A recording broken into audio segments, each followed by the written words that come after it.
we just gotta know, who do you think was the dumbest newsmaker in 2020? Tell us who you got for Baffoon of the Year. Hello and welcome to the 2020 Baffoon of the Year selection show. Over the course of this show, we're going to be looking back at some of the most buffoonish moments of 2020, from local politicians, the media, a couple of wild cards, and of course, our national politicians. So sit back, relax, and enjoy as we break down the buffoonery of 2020. And by the way, yes, I know, I don't have as much hair as I do with this little guy over here. But I can dream, can't I? Now on with the video. If you believe the statement that all politics is local, then that means that all political buffoonery starts local. And that's where we're going to start in our Baffoon of the Year bracket. Let's see who made the cut for our local buffoons. Okay, Foonies, let's kick off our first matchup in the local buffoon bracket. Who else could get the number one seed but our own resident bozo, New York City Mayor Bill de Blasio? Between his 0% primary showing in the presidential races to his absolute mismanagement of New York City, he is a well-deserving number one seed. But de Bozo will have stiff competition from our number 4 seed, Portland Mayor Ted Wheeler. You remember him. He's the guy that couldn't tell the difference between a protest and a riot while he was in the middle of it. Wheeler allowed Portland to become a war zone as he ceded control of the city limits to Antifa for most of the summer. So we're starting off with 2 crackerjack buffoons here, folks. But only one can move on to the next round. And you only have a week to decide who goes on in the Baffoon of the Year tournament. And so the first matchup of the local buffoon bracket, Bill de Blasio versus Ted Wheeler. And to talk about it with me right now, one of my favorite people in politics, a good friend of mine. He does Battle for Freedom, one of the best conservative Christian shows that you'll find on air. Watson Prunier Watson. My God, we're going to have some fun talking about these buffoons. But to start out with, we have who we like to call de Bozo, Bill de Blasio here. I'm a New York guy. I'm from the People's Republic of New York City originally. I still live in New York State. We've had a front row seat for this guy's destruction of New York City. What's your take? Oh, it's heartbreaking. Me also being New York born, I've lived there almost 25 years of my life, and see, the city that never sleeps is now the city that always creeps. You have de Blasio, who has completely ruined it, and the Big Apple is rotten in Denmark, in New York, in the United States, and he has to go if there's any hope of recovering the former glory of New York. Well, I think he's a deserving number one seed. I would dare say he may be number one overall when it comes to buffoonery, because there was a time on the show when week after week after week, something would be happening, whether it would be the record number of people moving out of the People's Republic of New York City, or his 0% rating when it came to the polls for the presidential race. How do you get 0? My God, it's just ridiculous. To the way that he was dealing with the coronavirus, and we're still dealing with it in New York City to this day. Can you think of another mayor? I know we have 4 in this bracket, but is he the number one seed as far as the worst mayor in the country? Oh, definitely so. I mean, to see I think New York is probably the city that's losing the most people. And you have to say something that when people New York, you're really screwing it up there. Because, think about this. Gene, people have weathered so much. The tragedy of 9/11, 2 bombings, Sandy. I mean, what else do you have to go through? What was it, 2 years ago? LIE covered in 3 feet of snow? And nobody left until de Blasio with all that going on. But you know what? We have to talk about the competition for a second, Watson, and that's Portland Mayor Ted Wheeler. Now, everything I've seen about this guy is the man is absolutely oblivious to reality. Oh, most definitely. I mean, you would think that the guy was in a movie sitting in the back of the theater and no one knew he was there. He was wondering when the movie was going to start beginning, because everything is going down in his city. What was it, like 70, 80 days or 93 days of riots? Something like that. It was like 3 months every day, every night going on. It was nuts. And there was that one time he went out amongst the mostly peaceful protests, and he went and he said, I don't understand why they're tear gassing these people. Meanwhile, there's fires breaking out around him. He gets pepper sprayed.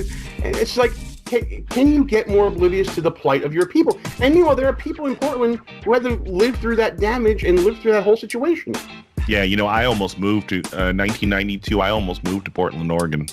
I almost moved there, and I am so glad I didn't. I saw the writing on the wall that it wasn't going to be a good place. I just didn't think it was going to take, more than almost 28 years to see its destruction.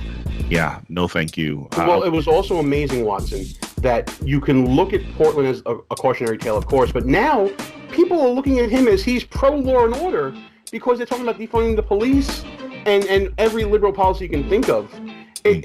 I don't understand the alternate universe that is the West Coast of America. Between California, Oregon, I don't get it. Do you get that it? West Coast sea salt is really bad. I know. I miss the days of the rap wars. That's what I really miss. Yes. East Coast, West Coast, yes. But listen, so before we get on to our next grouping, what's your prediction for this bracket? Well, for this matchup, I should say. What is your prediction for this matchup? It's a tough one when you think about it. We just got done saying how de Blasio is the number one seed, but then we just get done talking about Ted Wheeler, and Ted Wheeler is actually pretty stiff competition. He is. The problem that you're going to run into here is Portland, while it's devastating for 3 months of riots and things like that, most people don't even recognize Portland if you didn't have the Trailblazers. Apart from that, what's Portland? Who's Portland? But everyone knows the Big Apple. Every person I know, even here in the country, out here in Midwest, who can't stand big cities, they're like, I want to go to New York. I want to go visit New York. And it's like, I'm like, don't go. Stay far, far away. Unless you're ready to wear leather like Snake Plissken. Get out of there. Escape from New York, great movie. So yeah. I guess you're going with de Blasio on this. I'll go with de Blasio. I'm going to put my patch and leather on. I tend to agree, but I just think that Wheeler will give him more of a fight. And like you said, no one knows about Portland, but everyone knew about Portland because of what Ted Wheeler was doing. That's true. I think it's a pretty stiff matchup. But there's another matchup coming up, Watson, and it's our number 2 and number 3 seed in the local bracket. And let's reveal who they are right now. Dun, dun, dun, dun, dun, dun. Rounding out our local buffoons is the 2 seed and the 3 seed. Between her coronavirus shenanigans and her hypocrisy dealing with peaceful protests, Chicago Mayor Lori Lightfoot makes for a formidable 2 seed. But if there's anyone who did worse with protests, it's gotta be Seattle Mayor Jenny Durkin. She's going to make the tough competition for Lightfoot, considering her Summer of Love references during Chaz or Chop or whatever the heck it was called, when she failed to have the back of law enforcement, even cutting their budget as the year ends. Any way you slice it, this battle of the lady mayors is sure to keep our Foonies debating between them for a very long time. But they only have a week to figure out who they got.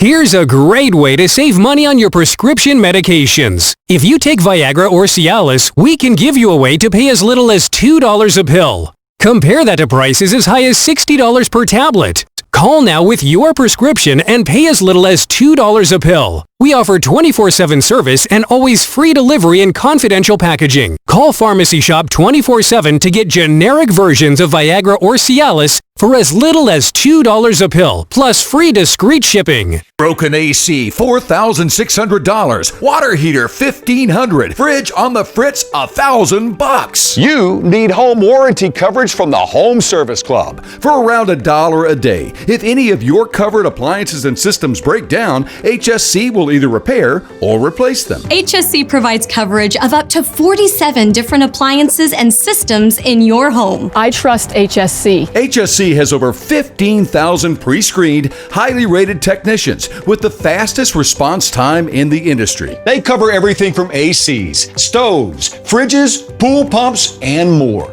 Call the number on your screen now, for a free no-obligation quote from a trusted HSC specialist about a home warranty for your entire home, backed with a 30-day money-back guarantee. Call now and get 1 month free plus $75 off your first year of coverage. 1 month free and $75 off your first year. The Home Service Club. I didn't know some Medicare Advantage plans may pay for dental visits. Did you? I didn't know some Medicare Advantage plans may pay for transportation to my doctor. Did you? I didn't know some Medicare Advantage plans may pay to have my prescriptions delivered directly to my home. Did you? These and more are important benefits some Medicare Advantage plans may give you. So if you're eligible for Medicare, call us right now because you may be eligible to enroll in a plan with amazing additional benefits. Some Medicare Advantage plans may pay for services like these: dental visits, vision coverage, hearing coverage, home delivery of drugs, even gym memberships. Some plans may include no copays for many services and 0 deductibles. Don't wait to find out if you're eligible to enroll in a plan that may include some of these wonderful benefits you deserve. Call us right now. The call is free, the information is free, and there's no obligation. Make this free call now to learn if you're eligible to enroll in a Medicare Advantage plan that may include additional benefits you want. Call us right now. Here's a great way to save money on your prescription medications. If you take Viagra or Cialis, we can give you a way to pay as little as $2 a pill. Compare that to prices as high as $60 per tablet. Call now with your prescription and pay as little as $2 a pill. We offer 24/7 service and always free delivery and confidential packaging. Call Pharmacy Shop 24/7 to get generic versions of Viagra or Cialis for as little as $2 a pill, plus free discreet shipping.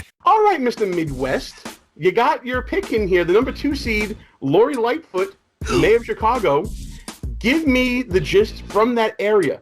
Lori Lightfoot, go. Well, here's my biggest problem with Lori Lightfoot is because I'm going to go back to what Barack Obama had said years ago, that the reason why guns are running into Chicago is that they put the blame on Indiana.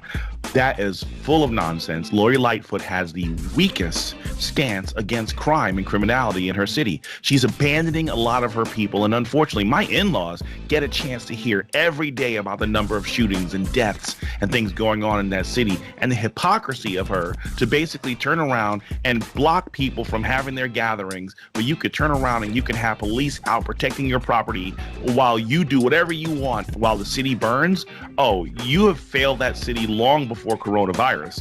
You have failed that city for eons, and it's really unfortunate because Chicago is another city. I think that's number 2 that's losing people next to New York City.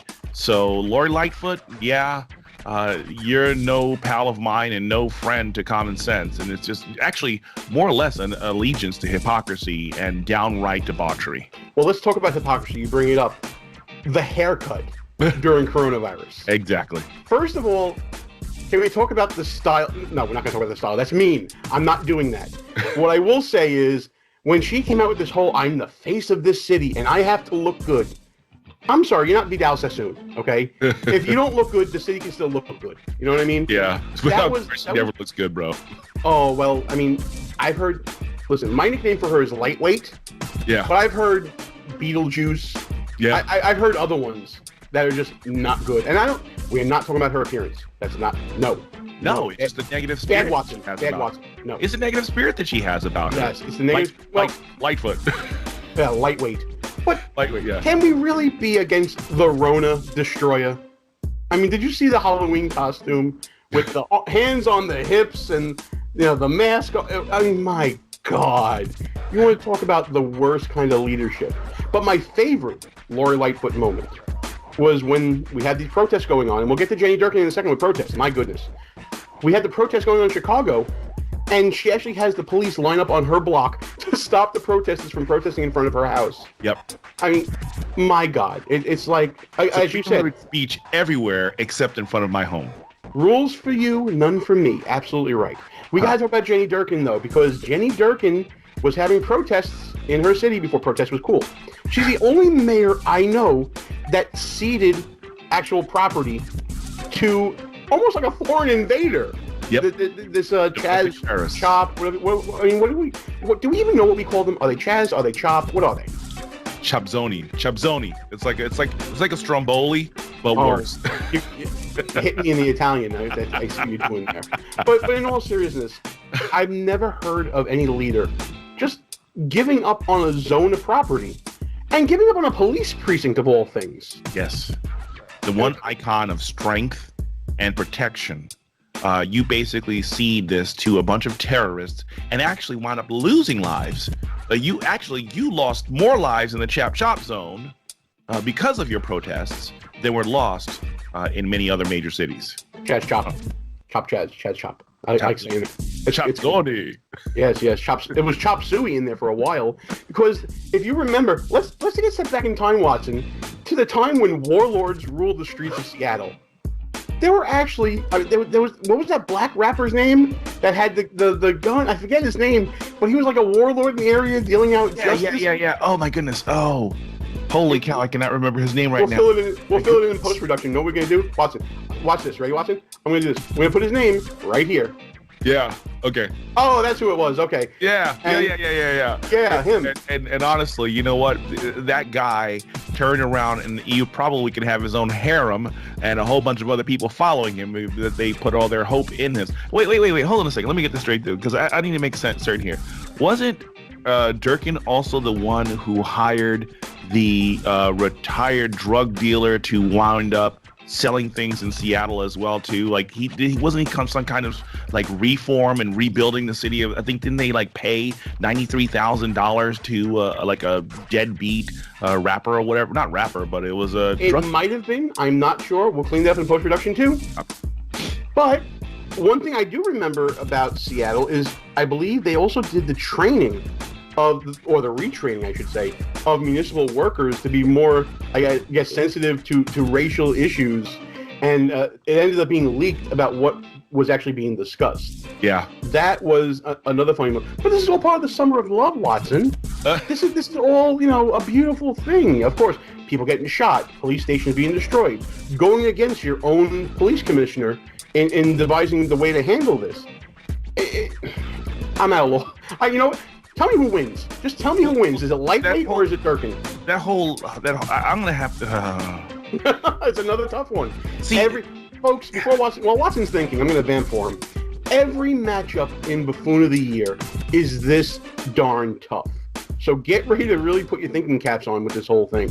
And Watson, I think I've given you enough time. If you had to pick a winner between these two winners, who would it be? I'm going Durkin.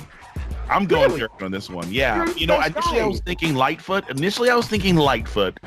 Because of the close proximity and everything like that. But you know what? I want to go coast to coast on this one here. I'm going coast to coast on this one here. You know what? I'm going Lightfoot. The coronavirus costume, the Rona Destroyer costume alone. For me. That's it.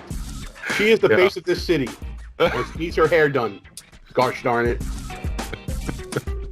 All right, so you gave me one of the toughest lineups ever, because these, honestly, when you thought that 2020 wasn't a year of failure, you picked four candidates who have been the biggest failures. Biden could have 10 more gaffes about black people, and it still would not amount to the level of failure that we have from those four candidates that you put in this running here. Well, and let's put a bow on it. If we see a winner coming out of this bracket, going into the final four, between these four buttes, who you got? Right now, if I was listening correctly, you have a de Blasio Durkin semifinal. I gotta go de Blasio all the way. I have to go de Blasio. He's gonna be my number one ticket on this one, because here's the crazy part about it. He's not finished yet. Why you gotta say it like that? Why you gotta say it like that? You know what? Just to be different, I'm going Lightfoot. Again, I agree that Bill de Blasio is a buffoon, the magnitude of which we rarely see. However, Lori Lightfoot's numerous gaffes, I think, are more impactful on buffoonery. We can say that de Blasio leads from behind. He's stupid. He's not doing the right thing for New York City. New York City's going down the tubes. I think reasonable people can disagree on policy. I don't think anyone can disagree with the magnitude of the buffoonery of the Rona Destroyer. That's just me. Listen, Watson, wait, thanks so much for doing this. You got to say it this way. The Rona Destroyer. Wait, hang on. The Rona Destroyer. Exactly, right there. You go. All right, Watson, tell everybody about Battle for Freedom, where they can find you on socials, your website, the show. It's a great show, by the way, folks. If you're not watching this show, watch Watson. He does a great job. Tell them where they can find you and listen to you, pal. Monday through Friday, I'm on Mojo 5 Radio. Catch me 7 a.m. Eastern Standard Time. My website, battle4freedom.com. If you basically go there, you can click the links and it can take you through everything to let you know exactly where I am. My YouTube links, all the social links available so that you can follow me. And also, just always happy to share anything from the Buffoon of the Week. And it looks like we're coming down to the finals of Buffoon of the Year. And yes, and very interesting. And Watson contributes to the website as well. If you don't remember the website, you'll find the Battle for Freedom ads on our site. Just click on them, take you right to the website, battle4freedom.com. And if you want to listen on mojo50.com, it's a great internet radio station. And I'm sure you can also catch the archives on battleforfreedom.com. Yep. Watson, thanks so much for doing this, man. I had a blast with you. We'll be back with the next bracket, folks. It's going to be the media buffoons. Oh, wow. You thought this was a bad pick, Watson? Wait till you check out the buffoons from mainstream media. We'll be back in a second, folks. Okay. Like what you see so far? Go ahead and smash that thumbs up button. Also, leave us a comment and tell us what you're thinking. And don't forget to subscribe so you never miss another show.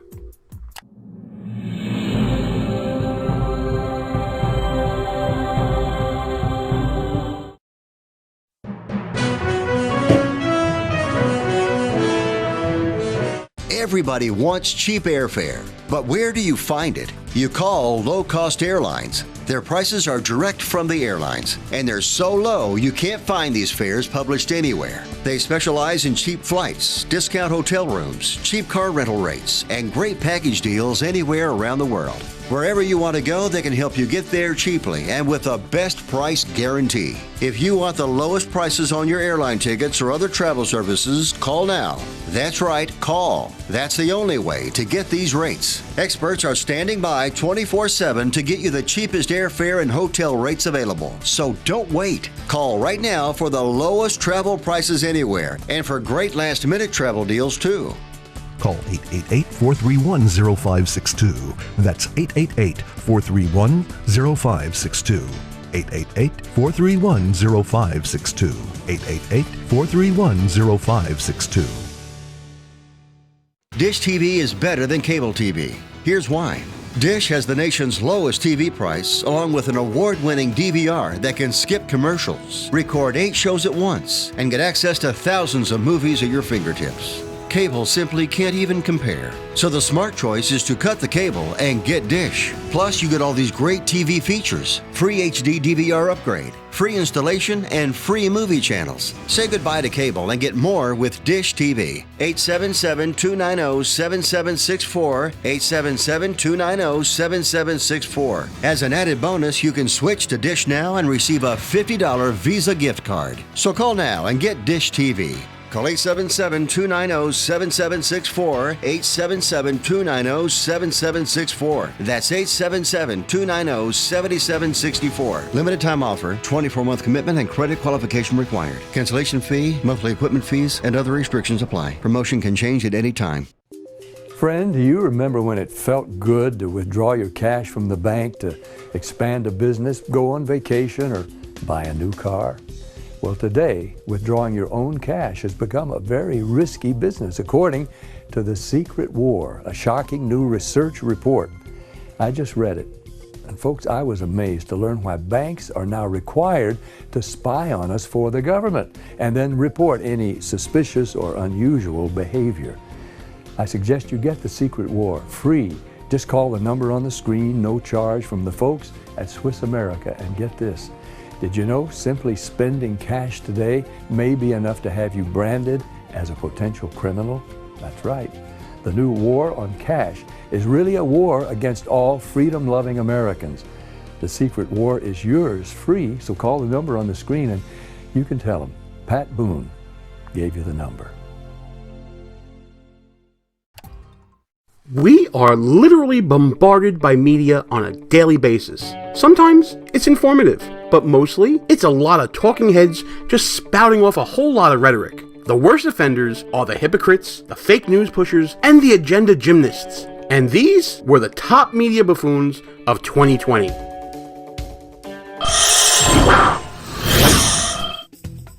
It was really hard narrowing down to a top 4 in the media buffoons bracket, but there was no doubt who was number 1. Fredo himself, Chris Cuomo. Between the Cuomo Brothers Comedy Act and his daily temper tantrums, and oh yeah, this lie.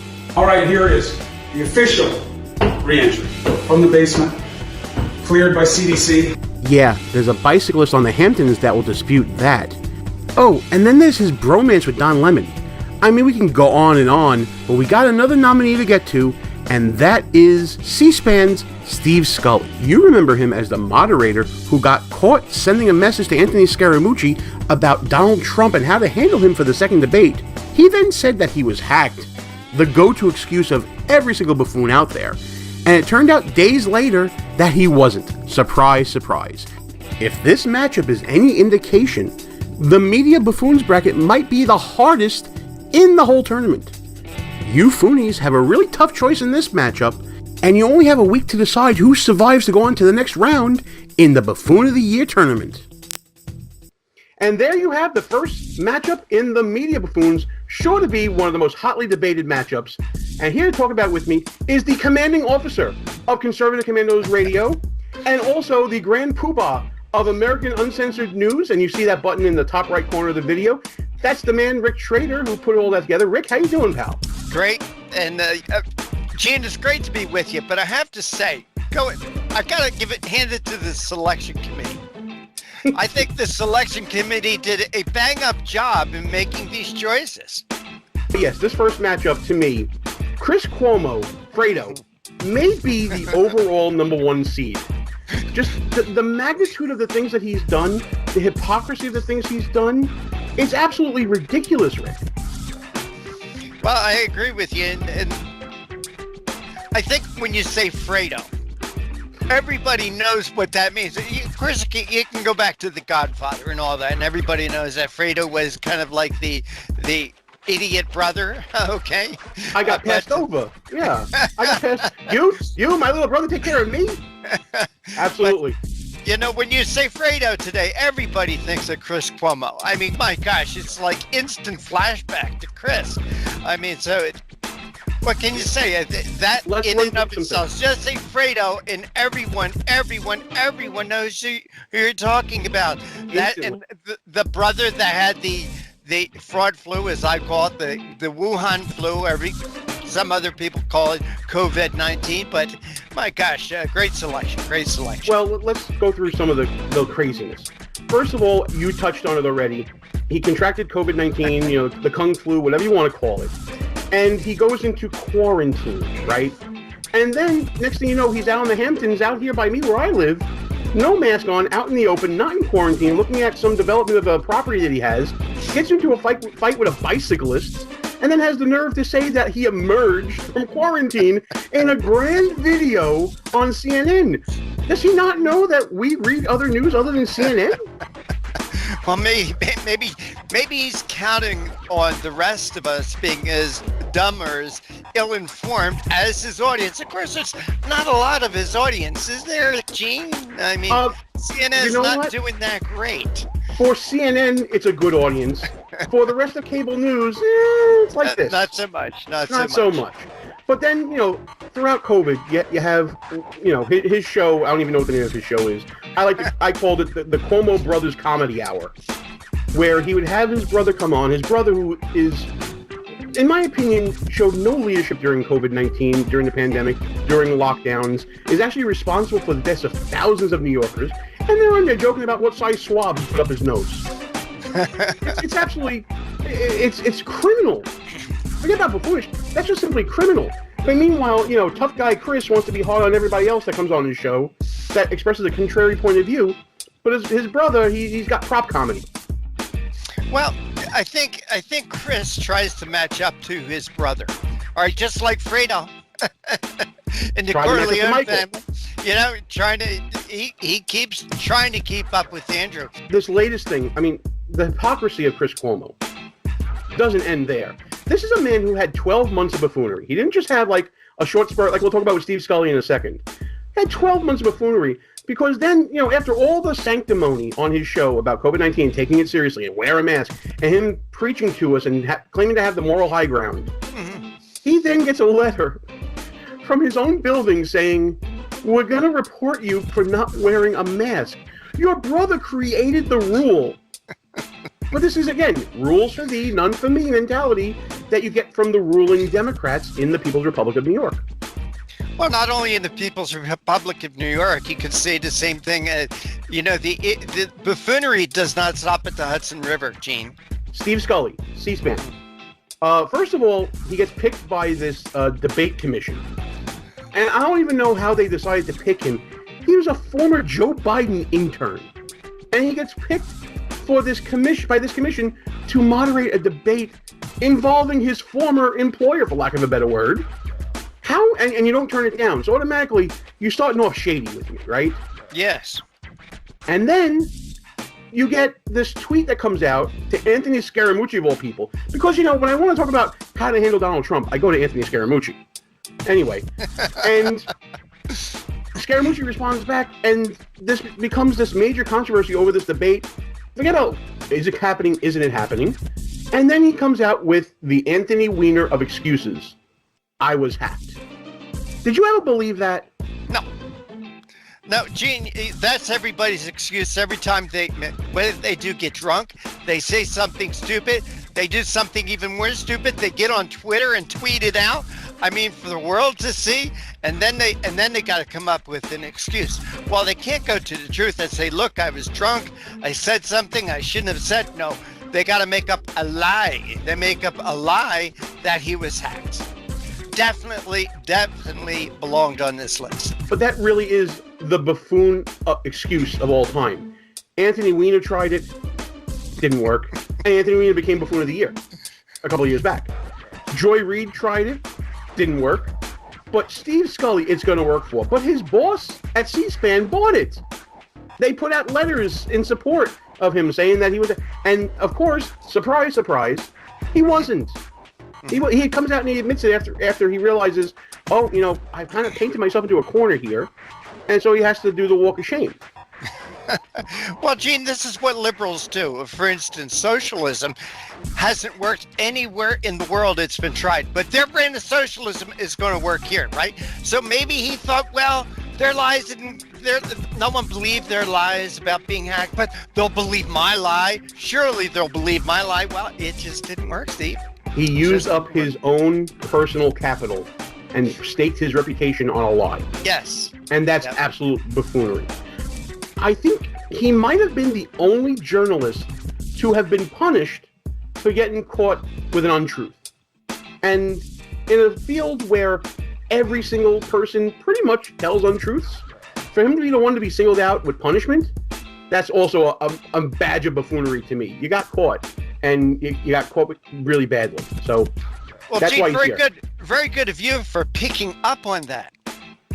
Very good of you to pick up. I mean, it's kind of what I do. I mean, this is my little niche I'm trying to develop. I got to come up with these little nuggets here and there. I love it.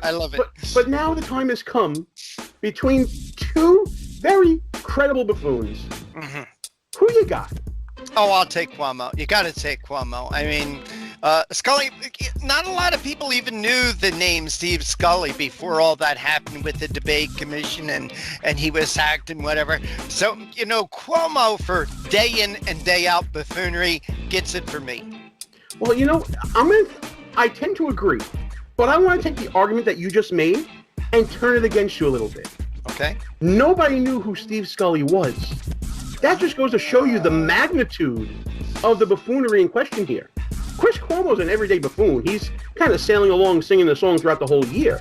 And it takes something really colossally idiotic to make the list. But Steve Scully comes in, boom, drops a buffoon bomb, and now he's a household name. So that argument could be made, but I'm a mark for Chris Cuomo. I can't stand the guy. So, of course, personally, I'm going to be voting for him, but I can understand those of you out there, foonies out there who can pick Steve Scully. Well, Gene, let me give you an out on this one to make it easier for you to say Cuomo. I know you're a baseball fan. Unfortunately, it's a Mets fan. I'm a Phillies fan, diehard Phillies fan. Each and every month they have a player of the month. but the player of the month doesn't necessarily turn out to be the MVP. So I think that Scully was the buffoon of the month, all right, but you got to give it to Cuomo for being the buffoon of the year. Absolutely. We're going to leave it right there. And now we're going to reveal the competition for these two buttes on the other side of the bracket. And here they are right now. Time to reveal the second matchup in the Media Buffoon bracket. When it comes to Media Buffoons, it's hard to deny the resume of Don Lemon in 2020. From mocking Donald Trump's cognitive test and then failing it himself on air, to trying to talk over Terry Crews, to his burn-it-down mentality when it came to Judge Amy Coney Barrett's nomination, to stupid conversations with Fredo, Don Lemon really put in the work for his number 2 seed. But if you want to talk about buffoonish blunders in media, you gotta talk about Fox News' Chris Wallace. I mean, the debate between Donald Trump and Joe Biden that he moderated is possibly the worst moderation in the history of presidential debates. So the question to Foonies is a simple one. What makes for a stronger buffoon? A body of work that lasts throughout the year, or one epically bombastic display of buffoonery? You only have a week to decide who goes on in the Buffoon of the Year tournament. And you thought the first matchups were tough. Now we're talking about something even closer, in my opinion. The number 2 seed Don Lemon versus the number 3 seed Fox News' Chris Wallace. And everybody is saying, wow, you actually put a Fox News person. This is buffoonery, people. We're not worried about party affiliation or anybody's sacred cows here. If you're dumb, you're dumb. And we're going to get into some really dumb people, starting with Don Lemon. Rick Trader, tell me what you think about Don Lemon. I mean, I'm a little... The segment's short. The segment's short. Yeah. Are you paying too much for your health insurance? Are your deductibles too high? Or are you completely uninsured? If you answered yes to any of these questions, Healthcare Help Desk can help you now when people need help the most. Health insurance laws and rules have changed. If you have Obamacare, are uninsured, or your premiums are too high, call Healthcare Help Desk. It's free. New healthcare plans are available, and you may qualify for dental coverage and lower copays and deductibles. Make the free call now. Top quality coverage at the lowest prices anywhere. You may be paying too much and not even know it. In these troubled times, healthcare is more important than ever. Don't let another day go by without health insurance. Policies are being offered with very low copays and deductibles. So if you're uninsured, underinsured, or paying too much, call Healthcare Help Desk. Learn about your options before it's too late. Call 800-964-1055. 800-964-1055.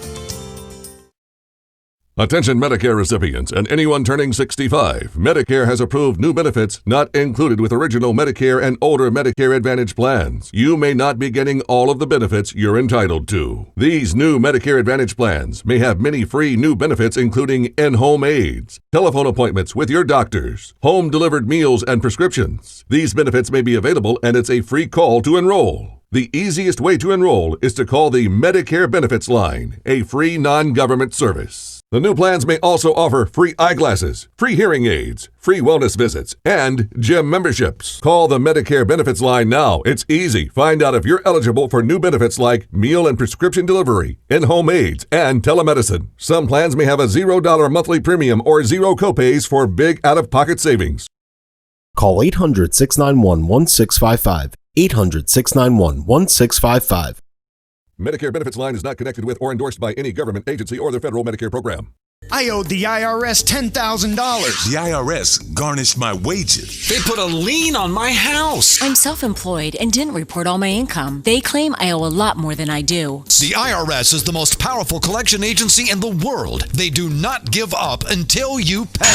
I couldn't sleep. We were being audited. I called Tax Solutions Now, and a great big weight was lifted off my shoulders. I called Tax Solutions Now, and they got the IRS off my back. Tax Solutions Now had my wage garnishment lifted in 48 hours. Tax Solutions Now can get you help. Our agents know the rules, can stop the pain, and get you the best deal. Tax Solutions Now saved my business. I qualified for the Fresh Start program. I paid less than I owed. We connect you with a team of former IRS agents and tax professionals who get the IRS off your back. Time is running out. Call Tax Solutions now. Call 800-447-7570. 800-447-7570. I'm at a little disadvantage with you, Gene, because as Chris Cuomo is your krypton. All right, Don Lemon is for me. I can't stand this guy, and if I'm channel surfing, if I see him, I can't get past that channel fast enough. I mean, I cannot stand this guy. So I'm a little bit of a disadvantage here. So fill me in on some of the buffoon things he has done and said. Well, listen, I appreciate you communicating your personal bias on this one. Something that Don Lemon will never do, by the way, on his own show. He'll always pass off his opinion as being gospel and being straight down the middle. But let's talk about what Don Lemon's done in the past year. And I'm just going to pick out some nuggets here and there. We can start with the cognitive test that he was making fun with Donald Trump. Remember Donald Trump had an interview talking about he would take a cognitive test and trying to compare himself to Joe Biden. And Don Lemon brought out this cognitive test, and there were some animals on there you had to memorize, and he couldn't memorize the animals. And he got called out by Chris Cuomo. So one buffoon calling out the other. Then you have his run-in with Terry Crews. Terry Crews talking about Black Lives Matter and how to deal with racial inequality in America. And all Don Lemon is doing is black-splaining over Terry Crews. And he's doing it in a very bad way. Terry Crews had the disadvantage of not having a strong mic, so he got railroaded. And Don Lemon was not a good look. Then we can also talk about what happened after Justice Amy Coney Barrett, after she was confirmed. He took on this mentality of let's burn down the whole system, let's pack the court, let's get rid of the Electoral College, let's just basically get rid of everything that, every American institution that Democrats can't win, let's just get rid of it. And, you know, I don't want to bring up his drunken New Year's Eves and things like that, but if you want to throw that in, you can throw that in as well. And that daily interaction with Chris Cuomo makes you want to vomit. So, again, this is one of those 12-month buffoons that we talked about. Well, you know, Gene, if winning the Baffoon of the Year award would mean a one-way ticket permanently out of the country, you know what? I'm pulling for Don Lemon on it. Oh, I would. I mean, if only we had that sort of power. Just vote him off the island, right? Oh, okay. Guys, you know, Don Lemon. Go back away with Don Lemon before he went to CNN. He was one of the news anchors in Philadelphia. All right, which by my comment about the Phillies, you might think that I have a link to Philadelphia, being born there. You know, the city of brotherly love, where our birthplace was founded, where our country was founded. All right, well, I was born there, so you know, I have an appreciation for the city of Philadelphia. Not so much at the present, but you can understand where I'm coming from. Anyway, he was one of the news anchors there, and I couldn't stand him then. And he left Philadelphia. I thought, hooray, hoorah. And now he's on CNN. So again, by winning the Buffoon of the Year award means that we can rid our lives of Don Lemon while he would get it. Unfortunately, as you said, we don't have that power. Well, here's the power we do have. And as the show grows, hopefully we'll see that. The whole point of pointing out these buffoons is to maybe get some corrective behavior going. Maybe the next generation of newscasters will see Don Lemon and see him as a cautionary tale if enough of us keep calling him out on it. And the same thing can be said with Chris Wallace. Chris Wallace, the straight-laced newsman who, you know, was also picked for a debate between the presidential candidates. And the man looked lost. He couldn't control the circus, basically. He was inept. He was unprepared. He was joking with Joe Biden during the debate about Trump. How in the world is that supposed to be fair and balanced, if I may coin a phrase or steal a phrase, I should say, from Fox News? It was a horrendous performance at this debate. Mm-hmm. And well, Go ahead. Well, you know, Gene, everybody remembers, and going back to baseball, everybody remembers Don Larson's perfect game, right? Yes, they do. And that was probably one of the greatest sports moments of the last century, all right? And right. I think the same thing has happened here with Chris Wallace. You know, and he kind of reminds me of Megyn Kelly. Because remember Megyn Kelly hosted was the moderator in one of the debates, and Donald Trump destroyed her, and in destroying her at the debate, guess what happened to her career? Tango. So I really think that Chris Wallace here had the absolute imperfect debate from beginning to end that I think will go down in the annals of history of debates and debate moments. I mean, think of the great debates. Think of Ronald Reagan saying, "I'm not going to take advantage of his youth and inexperience." Remember that, or Richard Nixon with the 5 o'clock shadow and the sweat. Anyway, I think Chris Wallace, Megyn Kelly are going to be locked in memories for bad debates, the imperfect games. But I am going to put you on the spot now. Okay. This is a closer matchup, I believe. Mm-hmm. But I'm going to say that your hatred of Don Lemon's going to win out on this one, right? Wrong. Oh! Upset. Oh my goodness. Upset. Again, you have me at a little bit of disadvantage with Don Lemon because I avoid him like the Wuhan flu. All right. But because it was a debate, a presidential debate, which you only have every 4 years, as I said, that I think that this debate is going to go down the annals, go down in the annals of history as being one of the worst debates ever. Upset here. I'm going to pick Chris Wallace. Okay. I'm going to go with Don Lemon. I think that if Don Lemon he's the most annoying name in news. Okay. I know, listen, we can say the same thing about everyone at CNN. We could have filled a bracket just with CNN. We could have mentioned Brian Stelter, and we could have mentioned a whole host of others. Jeffrey Toobin. We could have definitely mentioned Jeffrey Toobin. But I wanted to get a little parody here, and Don Lemon, to me, he takes it because he gets the most vitriolic reactions. Like you say, he's so hated. All right, so we have two different matchups now that we could potentially have in the semifinals here. You have Chris Cuomo versus Chris Wallace. I could see Steve Scully versus Don Lemon. Okay. We have these four really qualified buffoons. Who is the grand poobah of buffoonery in the media buffoons bracket? It's my hard. pick? Yeah, absolutely. I'm going to go with that Chris Wallace. As I said, Whoa. Upset here. Really? Upset. Yes. More of a buffoon. He would beat Chris Cuomo. Yes. Okay. Because of and again, this is the upset. You think that the legacy of it? Yes, I really do think that, when they make a documentary of debates and debate moments and worst debate moments, I think that the Chris Wallace debate is going to be right up there. I think that it will be forgotten long after Cuomo's gone, long after Don Lemon's gone, long after Scully's gone. People will be, for decades, we'll be seeing videotape of that debate. Another thing, you don't mess with Donald Trump. You don't come out well when you mess with Donald Trump. Again, just ask Megyn Kelly. How's it working for her these days? It's not. It's a take I haven't even thought of, and that's why we brought you on the show. That's why you're here. Listen, let's get to the good stuff now, because I am so excited to be working with you again. Full disclosure, everybody. I used to do a little radio show called Behind Enemy Lines Radio, represented right here, right? And the first person I met in conservative media, I think it was back in 2011, Rick, was you. We had tables next to each other at CPAC, and we've had a good friendship and a good relationship all the way through.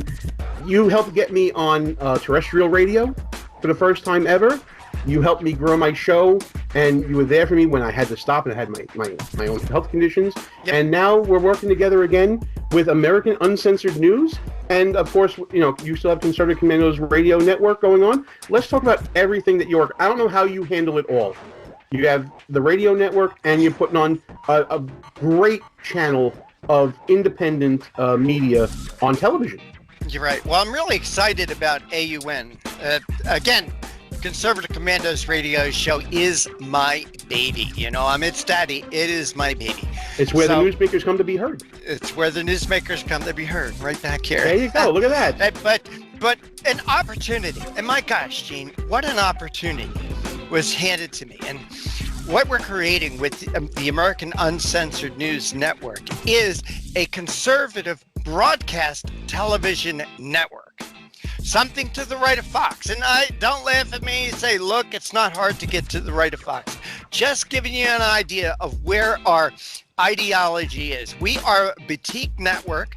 It's a place for conservatives like you and others and me to go to have a platform to talk about the news the alphabet networks refuse to discuss, a place where conservatives can go to talk about issues, talk about things that they write. We want a platform that conservatives can go to express their views, their opinions, a place where conservatives can go to hear those views and opinions. You can check out American Uncensored News on Roku TV. If you have a Roku device, look up American Uncensored News, download the channel, and you get all that great content on demand. Rick Trader. Gene, let me also add two other things. We do have our own YouTube channel now also. Oh, that in addition to Roku, we have YouTube for people who can't or don't get Roku. Everybody can get YouTube. We have the YouTube channel. Just look for American Uncensored News. That's up on YouTube. It's in the channel store. And our website, aun-tv.com, and check out the website for the Conservative Commandos radio show at ccrshow.com. That's ccrshow.com. Gene, it's great. This has been fun. This really has been It's so fun. much fun. I really appreciate you coming on, giving your insight. And folks, again, aun-tv.com, ccrshow.com. Check out everything Rick Trader does. You won't find a better man in the conservative movement. Rick Trader, thanks a lot. And folks, after a quick little break here, we're going to come back. It's time to get wild with the wild card bracket. Right here, Buffoon of the Year, we're going to keep on rolling. Hey, don't forget that Buffoon of the Week is all over social media. So when you're online, make sure you like us on Facebook, you follow us on the Twitters, and go on over to Instagram and like us there too. But the most important thing you have to do is remember to subscribe right here on YouTube.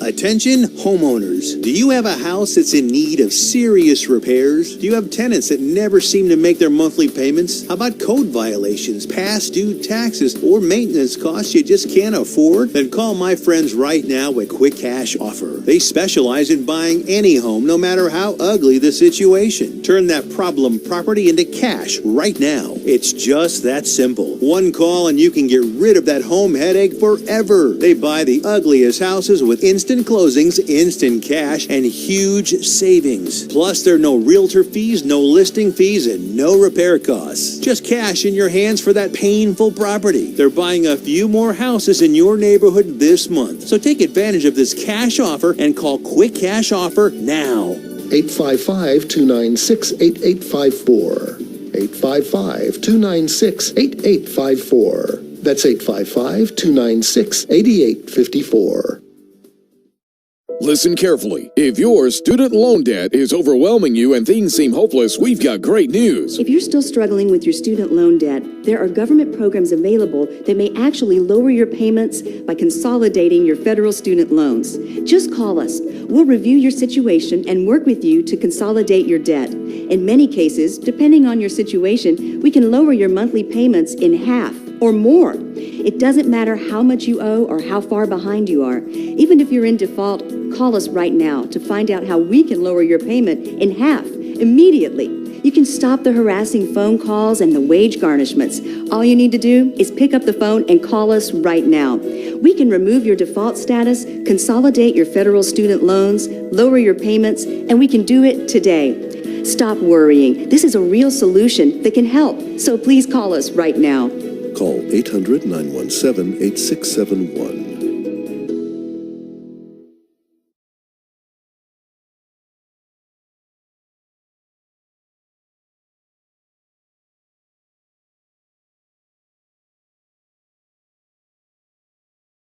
Are you over the age of 50? Want peace of mind and financial security for your family?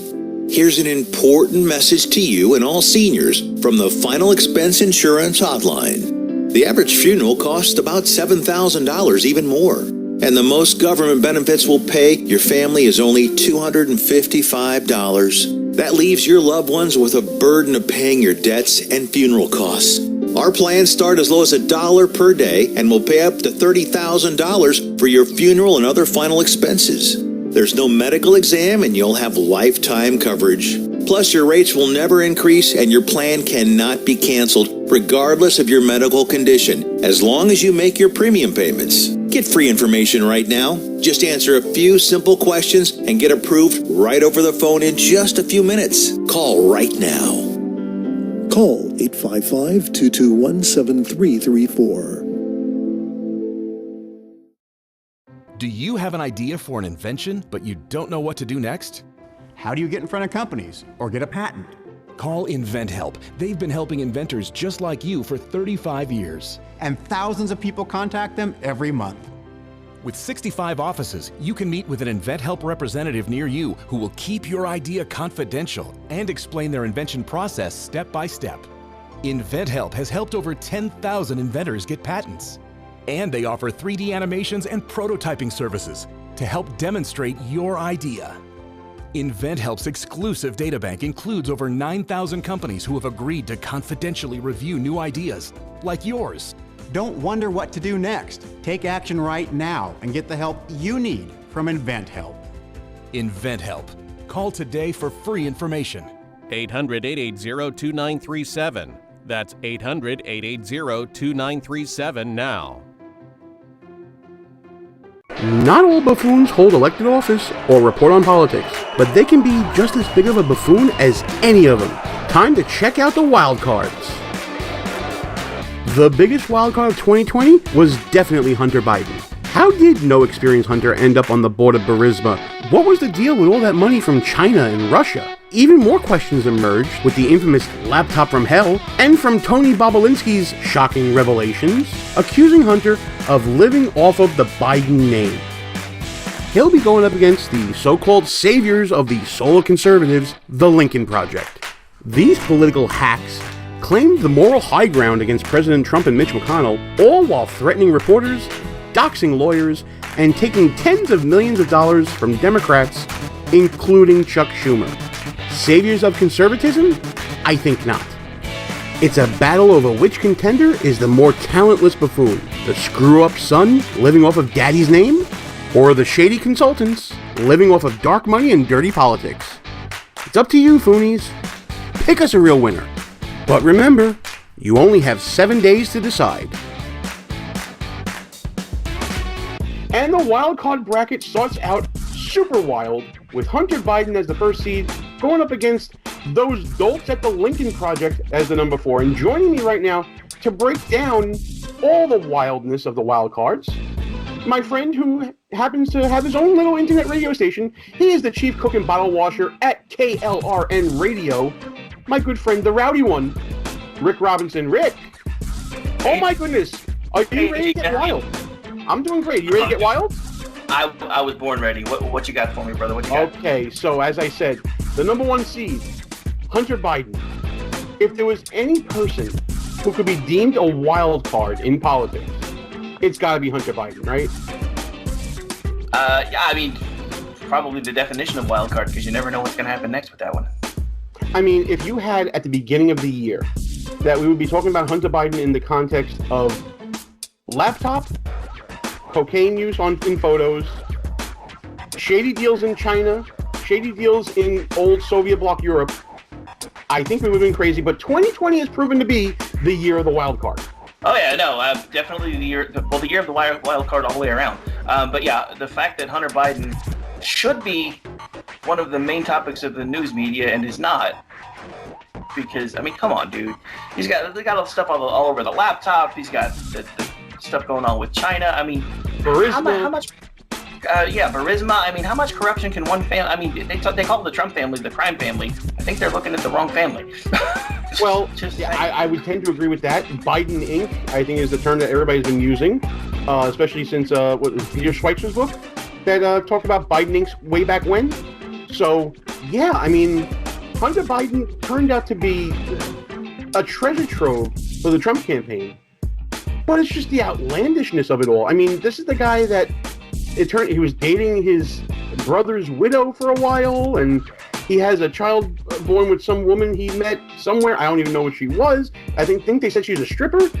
I mean, this is the ultimate in wild cards. That's why he's the number one seed, to be honest with you. I can't think of anybody that would be a better number one seed. I mean, come on. Dude has photos of himself snorting blow. Come on, who does that? I mean, seriously. Not me. Yeah, not me. Not me, not you. I was going to say, I've been to a couple of the after parties at CPAC, but I don't ever remember that. No. Our parties at CPAC, and for those of you who don't know, back when I used to do a little show called Behind Enemy Lines Radio, we used to throw some parties in D.C., and some of them made some newspapers, but no, there was never any hookers or blow at our parties, much to a lot of people's chagrin. But I digress. Hunter Biden's going up against, to me, the most hated people in politics, the Lincoln Project. Now, collectively, they're known with Rick Wilson. We're talking about George Conway and many others who I choose not to name. But to me, these people are so dumb because they actually think they're going to be the conquering heroes of the Republican Party. They're hated by Republicans. They're being used by Democrats. And yet they think that they're in a good position because they seem to think that they were the difference in Donald Trump losing, as we record this right now, the election. Talk to me about the Lincoln Project. I mean, what can you say about the Lincoln Project? Never a better group of grifters are you going to find. Absolutely correct. Out-of-work consultants and also-rans and never-weres and a whole bunch of people that took a lot of money from a lot of people and really didn't deliver anything. Yeah, that's the thing. They never deliver. I mean, and yet they think that this time they delivered, which ridiculous, absolutely ridiculous. Yeah, I mean, that's the thing. They always build themselves as we're the ones. I mean, remember before they decided they were going to just single-handedly destroy the Republican Party, they were the only ones that were going to save it. You save it from what? Success? From 4 years of winning and great economy and what were they saving us from? Good times? Apparently from ourselves. Oh, yeah, sure. Because that's the way to win over people, is to say to them, you're all dumb, we're the smart ones, trust us. That's, my friend, is buffoonery.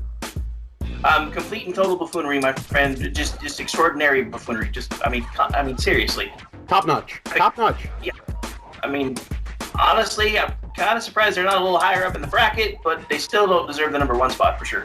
When we unveil number 2 and number 3, you'll see why Lincoln Project just made the cut. But it's prediction time, my friend. Hunter versus the Lincoln Project. Who you got for this part of the bracket? That's a hard one. That really is. But I'm still, as much as I don't like the Lincoln Project, I still have to give top bill to Hunter. I tend to agree, and for me, it's all about the magnitude of the buffoonery. We're talking about Hunter Biden was an agent of chaos, basically, at the latter part of the 2020 election. He was always an anchor around the neck of Joe Biden throughout the year. So I think in that sense, absolutely, I think Hunter should get it. But our voters may decide differently. There may be a hate out there for the Lincoln Project that may overwhelm their pity of Hunter Biden. We shall see. But now, Rick, it is time to unveil the other half of the bracket. We're talking about the number 2 and the number 3 seed, and here they are right now. Let's fill in the second half of that wild card bracket. We'll start this time with the number 3 seed, Twitter's Jack Dorsey. The 2020 election season saw Twitter really ratchet up their censorship of conservatives, including of President Donald Trump. Many thought Twitter crossed a line between social media platform and publisher when it censored the New York Post story about Hunter Biden's laptop from hell. That led to many Republicans in the Senate calling Dorsey on the carpet for acting as a self-appointed arbiter of the First Amendment. Dorsey will be up against an avid Twitter user, the number 2 seed, Alyssa Milano. Her crocheted mask drew lots of ridicule. I mean, who would have thunk that she'd end up with COVID-19? Milano also caused stirs when she hypocritically excused Joe Biden of his own Me Too accusations, which drew the ire of real Me Too activists, including Milano's former co-star, Rose McGowan. It looks like we set up an epic social media smackdown in this part of the bracket. But only one can go on. Who's it gonna be, Foonies? You have a week to decide who moves on in the Buffoon of the Year tournament.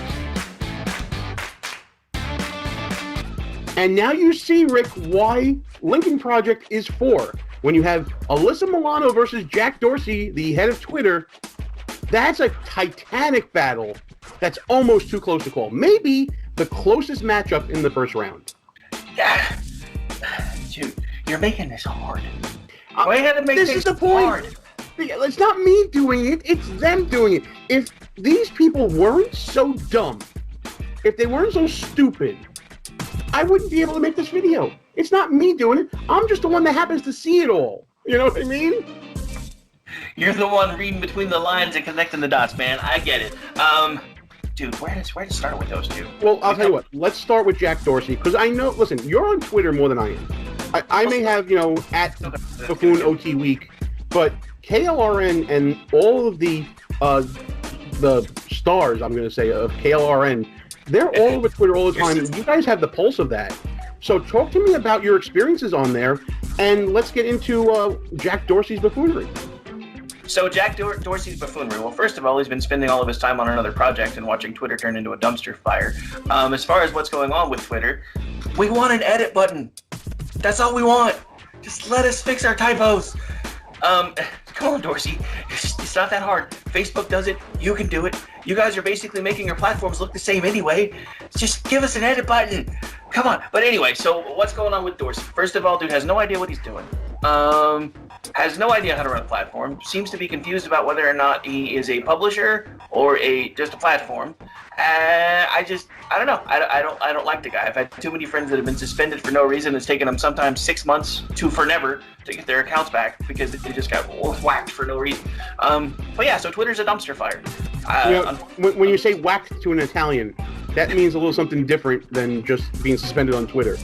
But you know what? I'll take up the line that Ted Cruz brought up during the 2 hearings that happened after the election.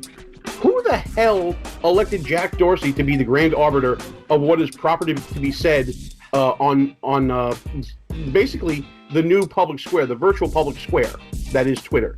Who appointed him to be like the hall monitor of the American people? That's my main problem with him, is he's overstepping his bounds and he's infringing upon the discourse in, like I said, the virtual public square.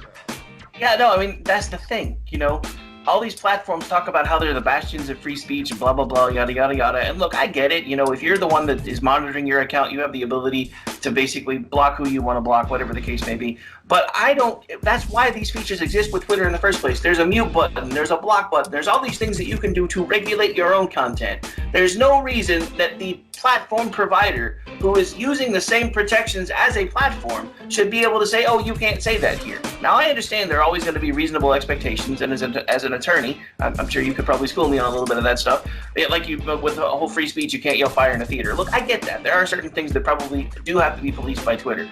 But just because you don't like somebody saying the F-bomb, or just because you don't like that somebody's basically saying that, even if it's saying Trump's a weasel or whatever, the simple fact of the matter is the whole point of that place is for people to be able to put their opinions out there and allow other people to either review them, accept them, or ignore them. And Twitter has moved completely away from that policy to the point where now they've become the word police. Absolutely correct. What I'm seeing with Twitter as well, Rick, is selective treatment as well. There will be certain voices that will be silenced while others are allowed to say whatever they want. I mean, just think about, how many times has Twitter said something about or put some type of proviso under Donald Trump's tweets, but will allow the Ayatollah of Iran to say death to infidels, death to America, death to Israel, and all those things. Not to mention on hot-button political issues where they'll let certain things slide by, but other people just don't. And that's one of the main reasons I'm not really on the Twitters that much. Yeah, I mean, so just to give everybody a bit of a backstory, everything that I used to do started on Facebook. And then Facebook went Gestapo. Well, I started a Twitter account, I think it was like 2010, didn't have a clue how to use it. So it just kind of sat there for a while. And then the more and more page reach I lost on Facebook, I was like, okay, gonna have to figure something out. So then I got used to Twitter. And that's when I met most of the people that are actually now part of the KLRN radio family. Actually, you included, because at that time you were actually still using Twitter. But yeah, so anyway, as far as that goes, it really kind of started out as a pretty cool place. It was kind of like the Wild West of the internet. You could say what you wanted to do. You say what you wanted to say or to do. People got offended by it. They just blocked you. Now it's, let's run to Jack Dorsey and whine because this person's posting a picture that we don't like, or he said something nice about Donald Trump, or they said something bad about Joe Biden. Just leave us alone. Dude, it's bad enough that the government keeps telling us everything that we have to do all the time. I don't want to be on social media just for the people that run the social media to tell me, well, you can't post that. Absolutely. And honestly, I hope all the people running to Jack Dorsey use that voice. That's the stop doing this to me. I don't want to know what you think. Yeah, I hope it's that voice.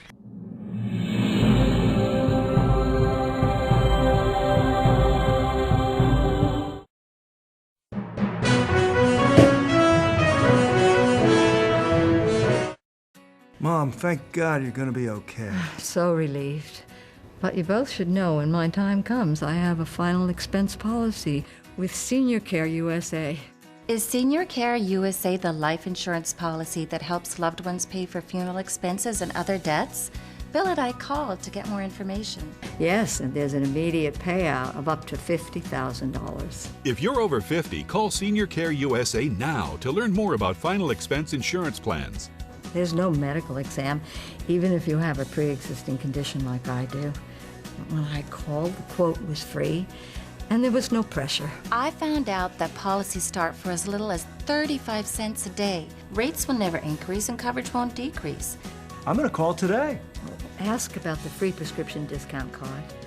Oh, I'm so glad you'll be taken care of. Call 1-800-822-7419. That's 1-800-822-7419. But is it? It's really just the beginning, right? Have you written a book and want it published but don't know where to start? You're not alone. Page Publishing cuts through the confusion that most new authors face, like copyright protection, barcodes, printing, and digital uploading. We will get your book into bookstores now. We guide you through the publishing maze and help you distribute and sell your work in hard copy and ebook formats. That's right. We will digitize and place your book for sale on Amazon, Apple iBooks, and Google, offering it to millions. Don't waste another minute. Most publishers won't even look at new author submissions, but we're different. We review your book and provide you feedback in about a week. If we decide to publish your book, your work ends and ours begins. From copy editing and proofing to typesetting and book cover art, our team gets you into bookstores fast. Call 1-877-461-5033. Does your current bathroom need to be updated immediately? Introducing One Day Bath and Shower Remodeling, the complete and hassle-free way to get the new bathroom of your dreams in as little as 1 day, and for as little as $1.99 a month. Yes, the experts at One Day Bath and Shower Remodeling will come to you anywhere in the country and show you all the customized options. Now you can have a brand new bathroom in as little as 1 day. Large or small bathrooms, if you want a new bathtub or shower installed, we can do it in as little as 1 day. And if you call right now, you can save $750 off your remodel. We make it easy by offering you financing as low as $199 per month. So for as little as $199 a month, you can finally have the bathroom of your dreams. Call now to schedule your free in-home consultation. But now we have to give equal time to a person that we want to shut up. And that is the actress turned political activist turned Twitter celebrity, whatever you want to call her, Alyssa Milano. Oh my goodness. The things we can talk about with Alyssa Milano that don't have to do with her crocheted face mask that she posted as a photo. She actually won Buffoon of the Week early on when we first started because of her hypocritical position when it came to the Me Too movement and being apologetic for Joe Biden. If you recall that whole situation. talk about the annoyance that is Alyssa Milano. Helps if I'm sorry. That's okay. You're good. I turned my mic down while you were talking because I didn't want to pick up my background noise. Then I leaned over to start talking and realized my mic was still muted. Anyway, so a true radio star. That's how you handle things. Listen, Alyssa Milano, tell me how you feel. Don't hold anything back. Okay, so first things first, a bit of backstory on Alyssa Milano. I had a crush on her as a child. I mean, who didn't? I mean, come on. I regret that decision forever now. But I had a crush. I do not. I do not. She was a hottie back then, and ignorance was bliss. So. See, so I mean, I guess honestly, I had a crush on her for a while longer than that because I had a crush on her when I was a kid. Who's the boss? And then she showed up on Charmed, and that was the only reason I watched the show because Alyssa Milano, low cut top. Okay, that is now on tape. Rick Robinson, Charmed fan. Blackmail material. The blackmail material right now is. Gotta hold on to this tape. Okay. Go ahead. No. Continue to share. Continue to share all the dark secrets. The original Charmed is great. The new one on CW, not so much. But anyway, so as far as that goes, Alyssa Milano is one of those people where, and I really feel this way about pretty much anybody who's A-list, B-list, C-list, Z-list celebrity like Milano is now. Just shut up. I don't even care if you're saying the things that I want to hear. Just shut up. Your job is to entertain. Your job is to make people happy. If you start spouting your political crap, no matter which side of the aisle you're on, you're going to piss people off. Just shut up, do your job, and go home. It's the same thing I felt about all these football players taking the knees and everything else. Just do your job and go home. It's not that hard. I don't need to hear about everything that you think, especially when you're wrong 99% of the time. Yes, that was and that's the problem. That's it. You just nailed it. She's wrong all the time. The crocheted mask. I'll bring it up again. You know, the whole thing about shaming people to wear their mask and all this, but she's wearing one with giant holes in it. Are you kidding me? It's ridiculous. Yeah, kind of defeats the purpose of having the mask in the first place if it has holes in it. Absolutely. Just saying. No, absolutely. And listen, I can deal with people talking about politics if they're not in politics. You can be a stay in your lane guy, and a lot of times I am. If you're on the job, like you mentioned the football players, if you're on the job and your boss says don't talk about this, then don't talk about it. But she's on her own time. My problem is she's using social media and political activism as a second career. And especially when it came to the Me Too movement. You talked about Charmed. One of her co-stars on Charmed talked about how Alyssa Milano is fake because she's married to a Hollywood agent, and the whole Me Too movement, it came out recently. They spend most of their money that's donated on salaries and not on activism. I think it was like close to 90% on salaries. So there is a fakeness to the advocacy of Alyssa Milano. And that's the main reason why I think she's nominated. It's the hypocritical nature of her. And honestly, she's also a stand-in for the hypocritical nature of a whole lot of other Twitter celebrities, the blue check marks out there. I wonder what else might be fake about Alyssa Milano. I mean, we'll leave that alone for now. Listen, it's picking time. There's a time for choosing, my friend, and that time is now. Who you got? Jack Dorsey, Alyssa Milano, going head-to-head. Give me a winner. Pick me a winner. First of all, never say Alyssa Milano head-to-head in the same sentence ever again. You are the worst. You are the absolute worst. This is a children's show, my friend. No, go ahead. Fine, I'll let it slide. Second of all, God, you keep making the choices even harder. I mean, at least the first one I was able to, I don't know, this one's pretty much a toss-up. Although... It is. I guess I still have to blame Dorsey. Because if not for Dorsey, she wouldn't have Twitter, and she wouldn't be annoying the crap out of me on Twitter. So I'm going with Dorsey. If it wasn't Dorsey, it'd be some other platform. So I can give him a pass on that. He's not responsible for making sure that Alyssa Milano is smart. So I blame that on Tony Danza myself, really, and Judith Light. I think it's their responsibility for Alyssa Milano. But if I had to pick someone, see, this is the toughest matchup for me because my hatred for the annoyance that is Alyssa Milano is huge. And I know that this is going to be unpopular. I got to go with her. I understand that Jack Dorsey and Twitter probably had a bigger impact on things, but it's not so much buffoonery is the way that they had their impact. Their buffoonery is their arrogance for thinking they can do these things. But I think that, as we've seen, reasonable people can disagree on policy things. And I don't like to base buffoonery on policy because then everyone's a buffoon. to me, if you want to talk about buffoon, and you want to talk about hilarity, and you want to talk about people to just point and laugh and be the example of how not to be, that's Alyssa Milano to me. I got to go with her. See, no, and I agree. Like I said, it was a toss-up for me. But then again, most of how Alyssa annoys the crap out of me right now is on Twitter. Now, it's my own fault, because like I said, when I was talking about Twitter earlier, you can regulate your own content. If I really was that annoyed by her, I could just block her. But then how would I make fun of her? Yes, but you're providing your services to others who don't have to listen to Alyssa Milano, and they can still keep up with what she's saying. So now we've come to that moment where we have our bracket complete, but I need to know who wins the bracket overall. You thought it was tough before. As of right now, you have a Hunter Biden, Jack Dorsey Twitter matchup.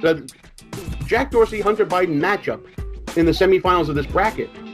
And one of them has to go to the Final Four. And you thought the choice was tough before? How about that matchup?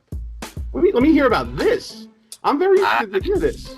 Dude, okay, so let's see. I mean, Dorsey's one of the biggest tools ever. Hunter Biden, not too far behind. I mean, the thing about it is, Dorsey's just an idiot. Hunter Biden is dangerous. I mean, literally, like buffoon level dangerous, because he's basically using his family name to do all these crazy things that we were just starting to find out about before the election kind of swept all that away. So, I mean, for me, it is still a bit of a toss-up, but I have to go hands down with Biden. Okay.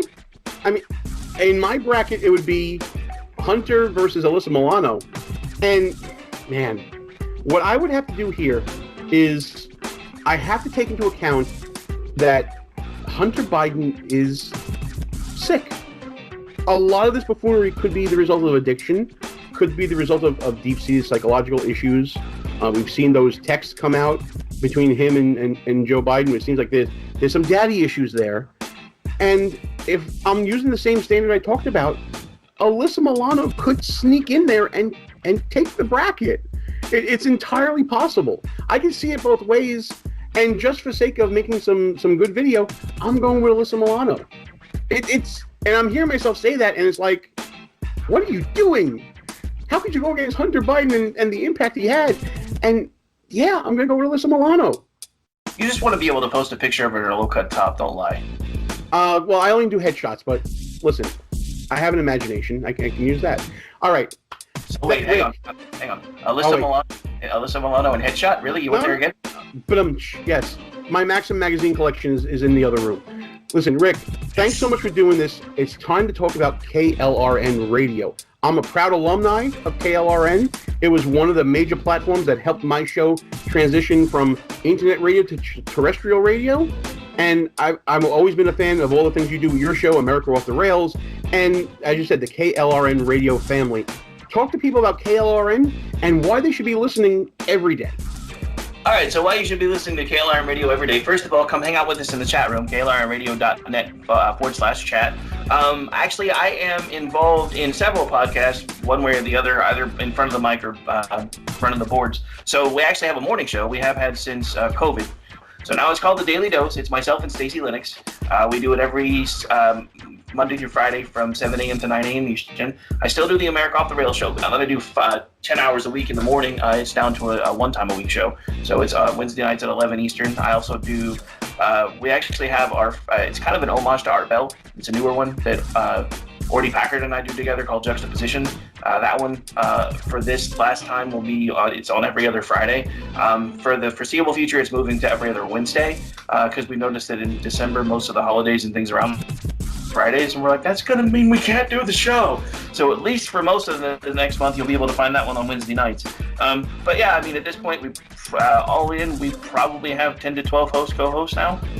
Considering it's a great network. The variety of shows is tremendous. You can go from serious news to hardcore analysis to a lot of lighthearted and funnier moments, especially, Michael Loftus and a lot of the things that he's done there as well. Stacey, and listen, I love Stacey. Stacey Lennox can be a hoot to listen to all the time. I've known Stacey for years. Great on-air talent. Great writer as well. And as you said, klrnradio.net. Look on the screen right now. You see all the ways to get in touch with them, especially through the Twitters. And listen. I'm telling you to listen to a lot of people right now. We had Watson Trinier, we had Rick Trader before.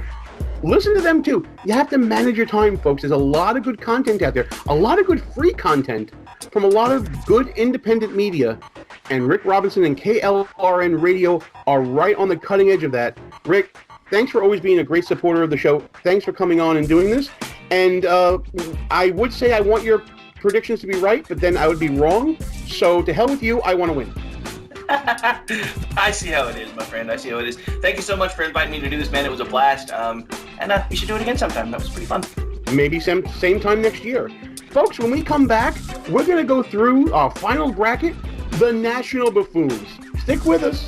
Some important information coming in between the segments here, especially about a contest we're running as part of Baffoon of the Year. Okay, Foonies, we told you about a contest we're going to be running, and here's the deal.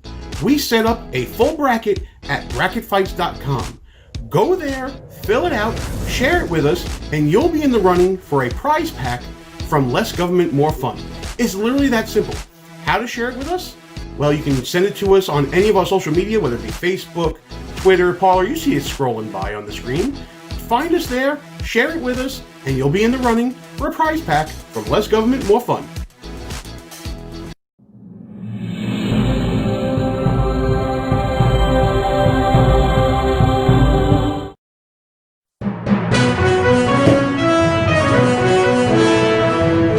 Here's a great way to save money on your prescription medications. If you take Viagra or Cialis, we can give you a way to pay as little as $2 a pill. Compare that to prices as high as $60 per tablet. Call now with your prescription and pay as little as $2 a pill. We offer 24/7 service and always free delivery and confidential packaging. Call Pharmacy Shop 24/7 to get generic versions of Viagra or Cialis for as little as $2 a pill, plus free discreet shipping. Broken AC, $4,600. Water heater, $1,500. Fridge on the fritz, $1,000. You need home warranty coverage from the Home Service Club for around $1 a day. If any of your covered appliances and systems break down, HSC will either repair or replace them. HSC provides coverage of up to 47 different appliances and systems in your home. I trust HSC. HSC has over 15,000 pre-screened, highly rated technicians with the fastest response time in the industry. They cover everything from ACs, stoves, fridges, pool pumps, and more.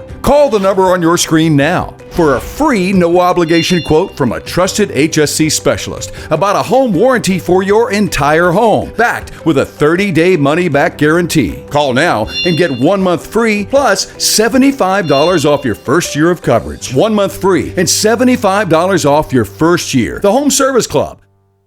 I didn't know some Medicare Advantage plans may pay for dental visits. Did you? I didn't know some Medicare Advantage plans may pay for transportation to my doctor. Did you? I didn't know some Medicare Advantage plans may pay to have my prescriptions delivered directly to my home. Did you? These and more are important benefits some Medicare Advantage plans may give you. So if you're eligible for Medicare, call us right now because you may be eligible to enroll in a plan with amazing additional benefits. Some Medicare Advantage plans may pay for services like these: dental visits, vision coverage, hearing coverage, home delivery of drugs, even gym memberships. Some plans may include no copays for many services and 0 deductibles. Don't wait to find out if you're eligible to enroll in a plan that may include some of these wonderful benefits you deserve. Call us right now. The call is free, the information is free, and there's no obligation. Make this free call now to learn if you're eligible to enroll in a Medicare Advantage plan that may include additional benefits you want. Call us right now. Here's a great way to save money on your prescription medications. If you take Viagra or Cialis, we can give you a way to pay as little as $2 a pill. Compare that to prices as high as $60 per tablet. Call now with your prescription and pay as little as $2 a pill. We offer 24/7 service and always free delivery and confidential packaging. Call Pharmacy Shop 24/7 to get generic versions of Viagra or Cialis for as little as $2 a pill, plus free discreet shipping. The time has come, Foonies, to round out this bracket in the place where all the action happens. The Swamp, Washington, D.C., and other executive houses around the nation, because that is where you'll find our national buffoons. Time to talk about some national buffoonery. Our number 1 seed, Jerry Nadler, started the year convening a kangaroo court over the fake Russia impeachment. He then embarrassed himself by demanding that no one drink coffee in committee without a mask on. Not to mention his off-the-cuff comments calling Antifa a myth. And then there was that one time that we all thought he pooped himself. While Nadler will be tough to beat, we think that our number 4 seed, Senator Macy Hirono, is up to the task. Hirono continued to act like a petulant child in the Senate. During a committee hearing on rioting across the nation, Hirono stormed out in a huff when Senator Cruz asked if she would denounce Antifa. She wouldn't, of course. And then, her fumbling and bumbling and stumbling questions during Justice Amy Coney Barrett's confirmation hearing more than qualifies her for this dubious distinction. It's a battle of buffoonery in our national legislative branch. Your vote decides who goes on to the next round in the Buffoon of the Year tournament. So who you got, America? And it's time to round out the final bracket here in Buffoon of the Year. It's the National Buffoons. And helping me to do it is probably the number 1 friend of our show, Timothy Shea, the co-founder of MAGA Institute. Timothy, thanks again for doing this and coming on the show. We're going to have a lot of fun with this bracket. In my opinion, this bracket has the overall number 1 seed. And that's saying a lot with this group, Jerry Nadler. It is, and I've got to thank you for assigning me this bracket, because the other brackets are great, but this one's really a lot of fun. Oh, this is absolutely a lot of fun. Now, full disclosure, we're going to talk about Jerry Nadler in a second, but we try to give a little bit of parity throughout government. We have a representative from the Congress, from the Senate, from governors across this great country of ours, and the Trump administration as well. But we're focusing now Congress versus Senate, Nadler versus Hirono. Let's start talking about these buffoons. Like I said, Nadler to me is the number 1 buffoon. His body of work throughout the entire year is really astounding. It surely is. And when you've got Humpty Lumpty, no Nadler, going against Crazy Maisie, oh no Hirono, I mean, that right there is your marquee matchup. The nicknames are going to be flowing like wine. I can feel it already. Because the buffoonery level, as I've said to you many, many times, it entails a level of ridiculousness, okay? Ridicule is our most potent weapon, as I tell people all the time. And most of the people that didn't make the cut into the final 16, they were just evil. Or they did things that were really, really bad. Or even really, really stupid. But they didn't get you giggling. And these people, oh no, Hirono, every time she gets a turn at the mic at the Senate Judiciary Committee, you're almost rooting for her to not make a fool of herself. But she just can't bring herself. And they never fail. They never fail to perform for us. Right. Nadler, for instance, from the impeachment hearings to the impeachment trial. Antifa's a myth? Are you kidding me? Yeah, so Nadler, starting in January with the impeachment trials, the impeachment hearings, the kangaroo court he had. Yep. Fast forward into the spring and summer with. Could you excuse me just a minute? I'm a little. I gotta have some Cafe Nadler. Oh my God! You remember that when in the hearing you're not allowed to drink coffee because you have to keep your mask on at all times? I know. Absolutely ridiculous. But the coup de grace, the biggest thing that I remember seeing is you call them no-nads poopy pants. Where we think we can't confirm it. Pretty sure he showered. Pretty sure he started. Anonymous sources say that Jerry Nadler may have pooped himself on stage. Yeah. And if you watch the video that's on buffoonoftheweek.com, you might agree with us. But calling Antifa a myth? My God, the body of work here over a course of 12 months. I'll rival it with anyone. I'll put it up against our measuring stick to Reverend Al Sharpton any day. I'll put it up against Anthony Weiner any day. It was that big of a year. And he is consistently in the high Giga Sharpton level. He's even approaching the Tara Sharpton level. See, this is how you know that you got a real supporter of the show. When we're talking about Giga Sharptons, fantastic. The Sharpton scale of buffoonery, one of the greatest mechanisms invented by our friend Matt Fairley. I thank you so much for doing that. That was so cool. But let's not sell Macy Hirono short, okay? Hirono, when she asked Amy Coney Barrett if she'd ever sexually harassed anyone, I mean, the look on Amy's face, and look, there's a reason why I'm not in these kind of positions that these people are being vetted by the Senate floor. Because I would, like the Admiral, during the impeachment hearings, the Admiral that they had in, how they can keep a straight face is beyond me. I couldn't keep a straight face, and I certainly couldn't keep my snark in check. Oh no, the Brooklyn in me would come out a little bit. Oh, absolutely. I'm sorry, what did you ask me? You know, all of a sudden it would not be Gene in the room, it'd be Joe Pesci in the room. You know, exactly. It would be something like that. But she really is a petulant child. Oh, absolutely.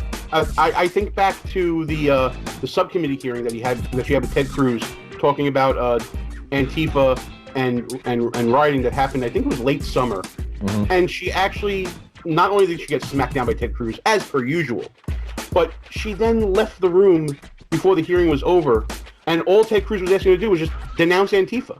Right, and she couldn't do it because they can't do it. Because look, as I've said many, many times in my show, the Democratic Party died on the streets of Chicago outside the 1968 DNC. The radicals, Bill Ayers, Bernadine Dorn, Saul Alinsky, their whole crew, the radicals that were protesting the Democrat National Convention in Chicago were on the floor as delegates in '72, which is why the biggest Marxist ever to be nominated for president until a Kenyan came along, South Dakota Senator McGovern, that's how he got elected, because all the radicals from Chicago became delegates, and that's when the Democratic Party died.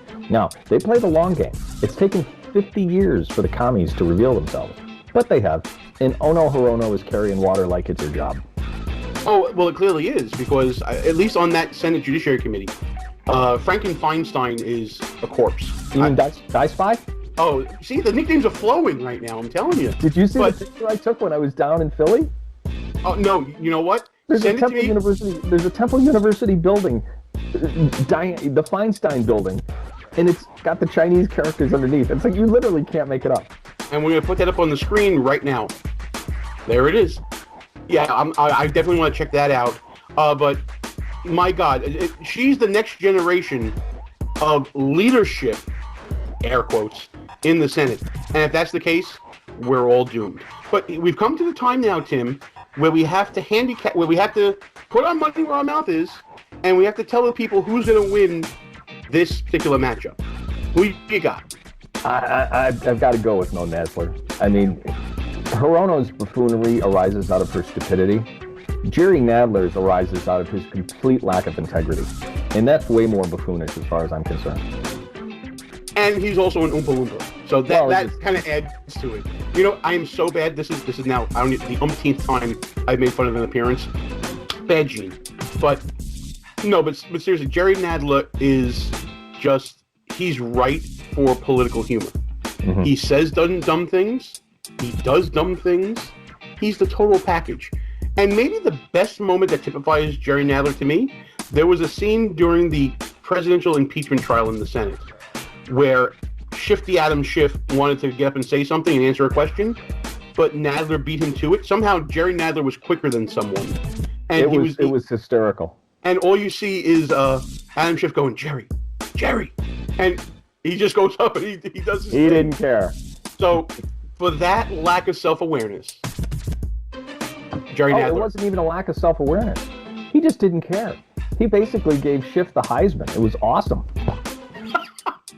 Oh, that is fantastic. Well, listen, we now have to show the competition for the winner of this matchup, and let's reveal right now the number 2 seed and the number 3 seed in the National Buffoon bracket.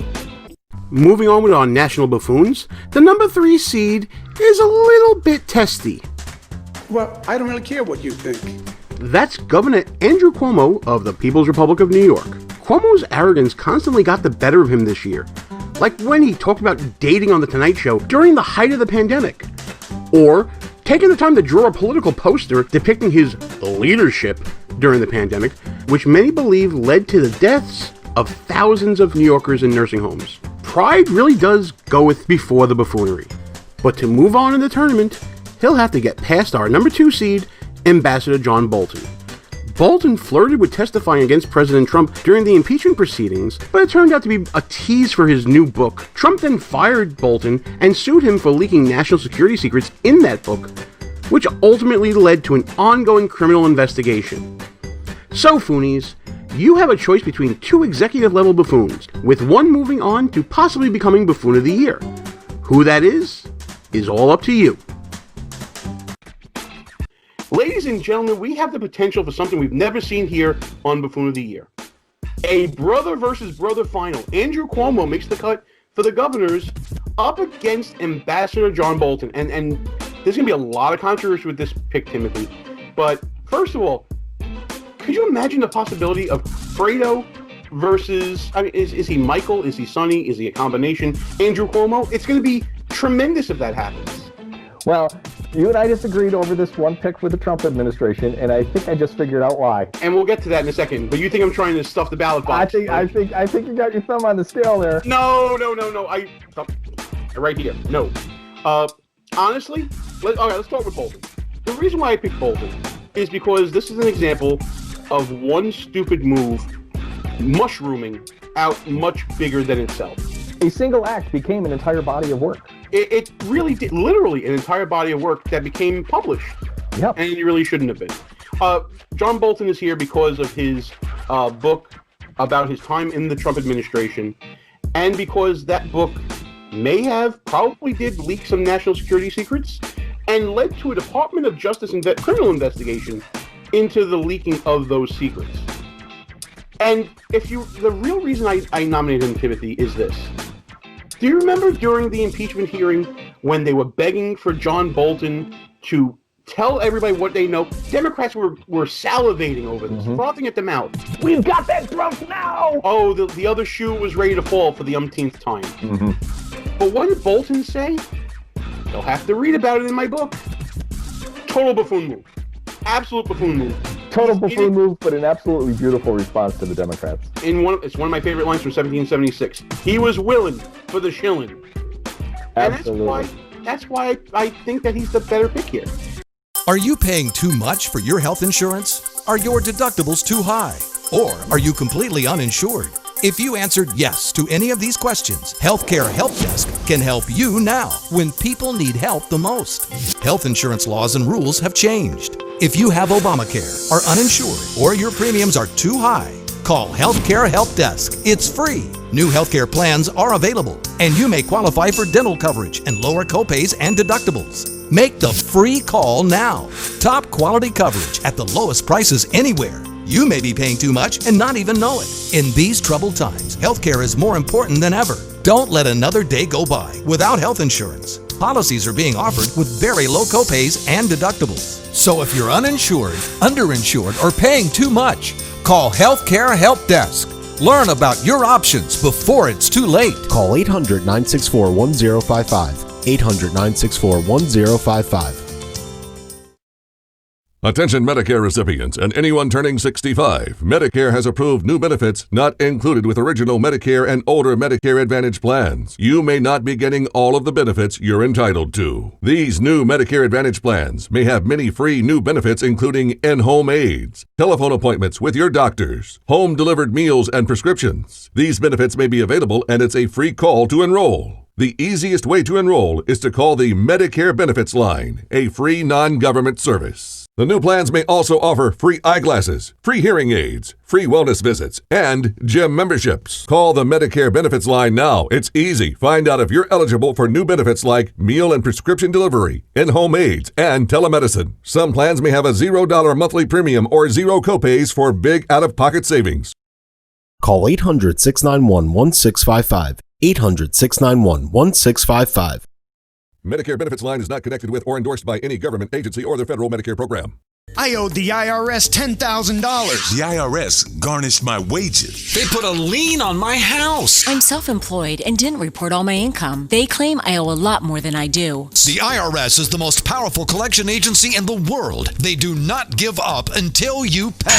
I couldn't sleep. We were being audited. I called Tax Solutions Now, and a great big weight was lifted off my shoulders. I called Tax Solutions Now, and they got the IRS off my back. Tax Solutions Now had my wage garnishment lifted in 48 hours. Tax Solutions Now can get you help. Our agents know the rules, can stop the pain, and get you the best deal. Tax Solutions Now saved my business. I qualified for the Fresh Start program. I paid less than I owed. We connect you with a team of former IRS agents and tax tax professionals who get the IRS off your back. Time is running out. Call Tax Solutions now. Call 800-447-7570. 800-447-7570. Now, I'm going to give equal time. You and I had a discussion off air.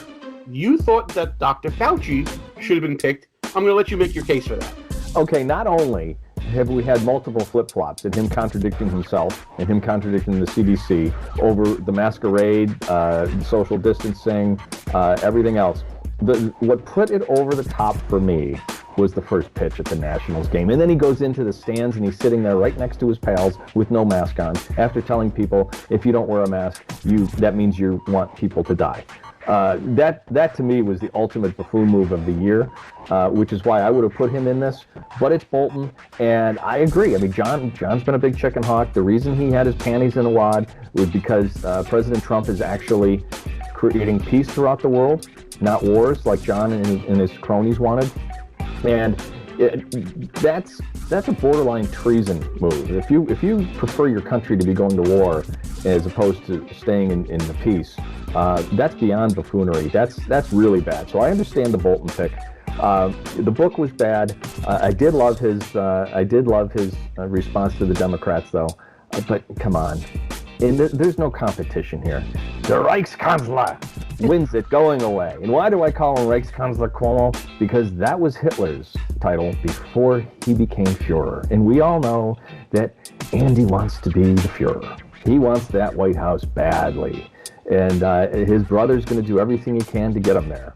But, you know, I dubbed him Governor Geriatric Genocide. And, of course, we had Nipple Ring Gate. So I think clearly out of all the hideous governors, Governor Whitlis, the Stepford governor in Michigan. Of all people to stare at their nipples, why Andrew Cuomo? You got me. Oh, my goodness. I think maybe that's why that girl that did the cooking show left him. He was just too freaky for her, I think. Well, all I remember from that whole situation, he went on, I think it was Jimmy Fallon's Tonight Show. And instead of talking about the pandemic and talking about, serious things, they're talking about his love life.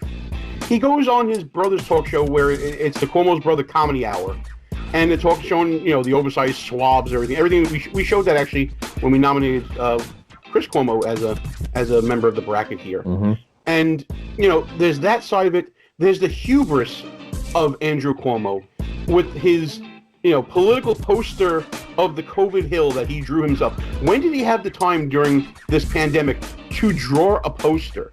Right. He wrote a book about leadership. The man hasn't led a damn thing. Hey, Gene. This is all buffoonery. Gene, who are you and I to criticize? Do either of us have an Emmy?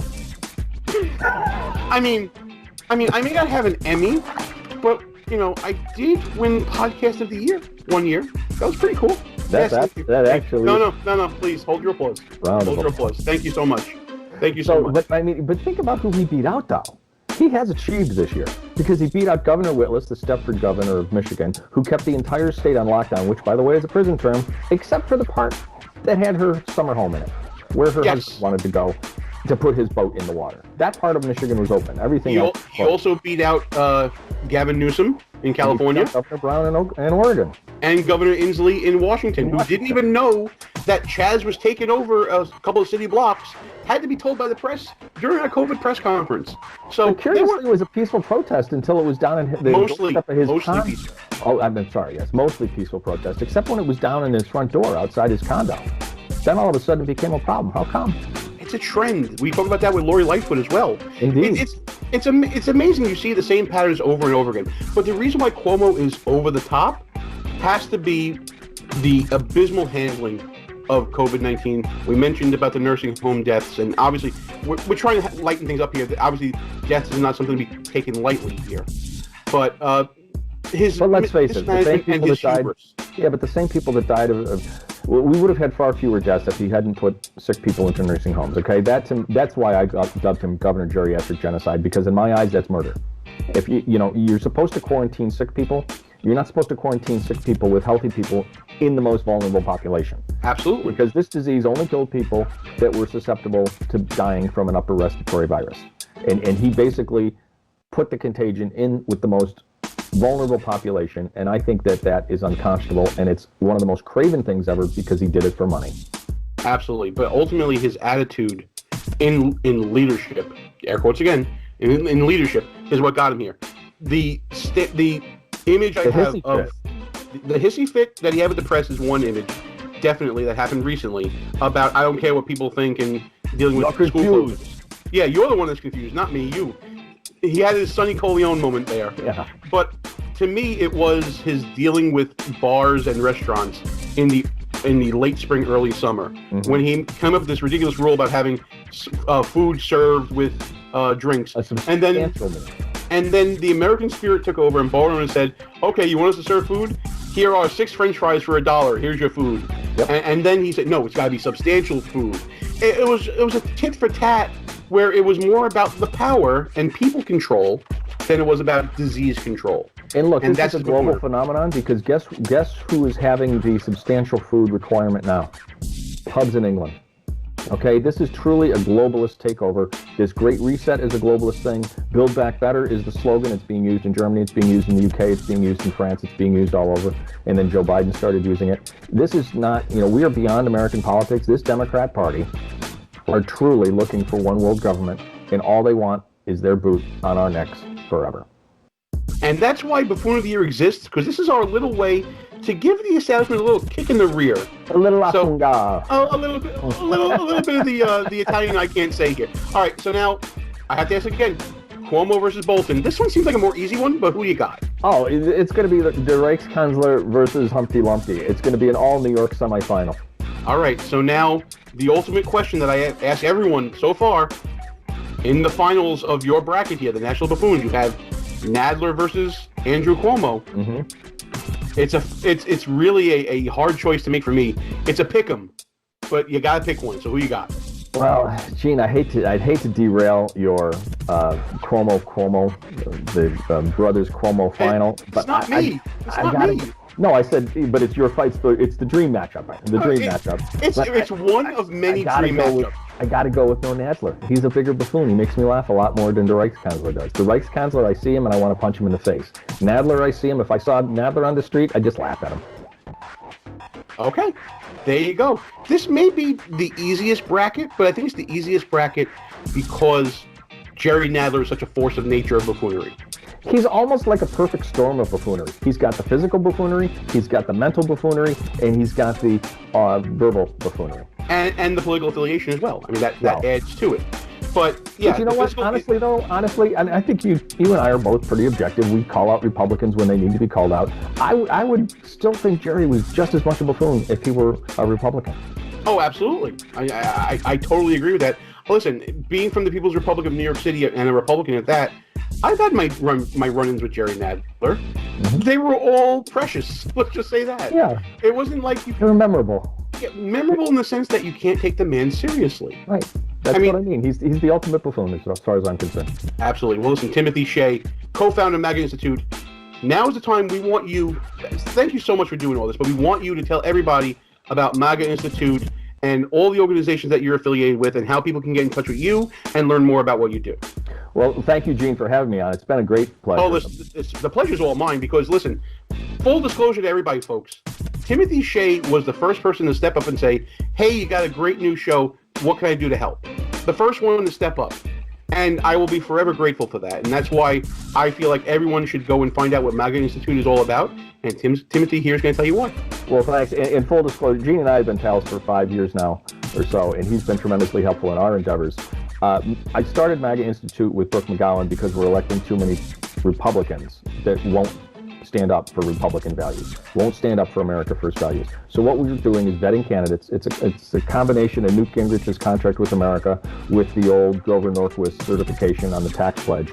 We're giving candidates a questionnaire, America First questionnaire, that they return together with a signed pledge that if elected, they will govern according to America First principles.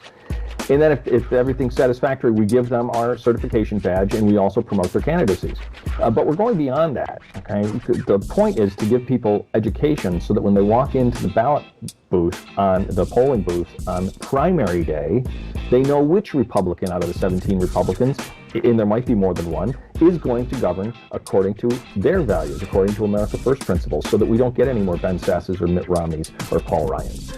But we go beyond that, okay? What we're going to do is assign someone to monitor that representative or that senator, and eventually we're going to work it down to the governors and to the state houses. We've already identified a replacement for one prominent Republican governor in the 2022 primary.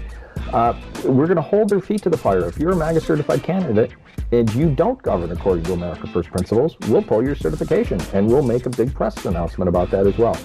So that's what we're doing. You know, President Trump is like an icebreaker, and if you know how an icebreaker works, it plows through the ice, but you have to follow it with a flotilla of ships to keep that sea lane open, or else the ice will just reform in its stern.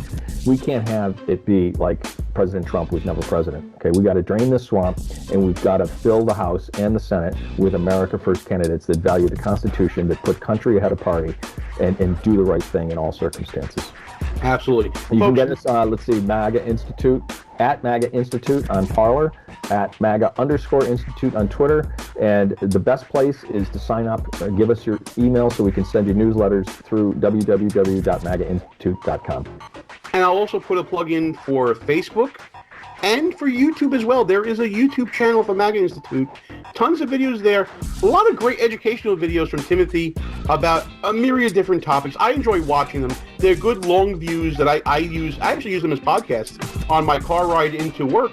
Great. I have a long drive in, and I enjoy them immensely. Timothy Shea not only can have fun with the best of them, he's one of the best wonks out there that you never heard of. So definitely check out MAGA Institute. Look at your screen. All the information is right there for you. Timothy Shea, thanks so much for doing this, man. I really appreciate it. And thanks, Gene. Had a lot of fun. And again, all the support for the Buffoon of the Year and for the whole channel and everything we've been doing. I can't thank you enough, man. Well, likewise. Thanks, Gene. All right, folks, we're going to wrap it up and put a bow on this show and put it all in your hands. And now it's time to vote. Head on over to buffoonoftheweek.com and cast your ballots. Also, leave a comment below this video and tell us who you got. And don't forget to fill out those bracket fight brackets and send them to us. And then come back next week to see the results. We will have a whole lot of nominees to talk about, but only one's going to be Buffoon of the Year.